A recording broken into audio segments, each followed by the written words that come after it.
মন নিয়ে আপনাদের উদ্দেশ্যে দুটি কথা বলবো। আজ আপনারা দেখছেন কিভাবে রাষ্ট্রীয় সন্ত্রাসের মাধ্যমে আমাকে শহীদ স্মৃতি বিজড়িত বাড়ি থেকে উচ্ছেদ করা হয়েছে। দীর্ঘদিনের সংসারের সব মালামাল রেখে আমাকে এক কাপড়ে বাড়ি থেকে বেরিয়ে আসতে হলো। আজকে যেভাবে আমাকে অপমান করা হয়েছে, ঘরের দরজা ভেঙে আমার বেডরুমের দরজা ভেঙে রীতিমতো ট্রেনিং হিচড়ে তারা বের করেছে এবং এমন ভাবে বলছে যে পুরুষ মানুষ এমন ভাবে বলছে যে জোর করে ওনাকে উঠিয়ে নিয়ে আসেন, জোর করে দরকার হলে ওনাকে কোলে উঠিয়ে নিয়ে আসেন।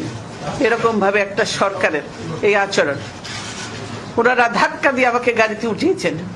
আমাকে সব নিয়ম নীতি উপেক্ষা করে নজিরবিহীন ভাবে বলপূর্বক উচ্ছেদ করা হলো। এতে মহামান্য আদালতের সম্মান, অভিপ্রায় ও ভাবমূর্তিকে জঘন্য পন্থায় পদদলিত করা হলো। এই উচ্ছেদ করতে গিয়ে যে অমানবিক আচরণ তারা করেছে তাতে আমি নিজে অপমানিত, লাঞ্ছিত শুধু নই, লজ্জিত বোধ করছি। আমার পরিবারের সদস্যদের গায়ে হাত তুলতেও তারা দ্বিধা করেনি।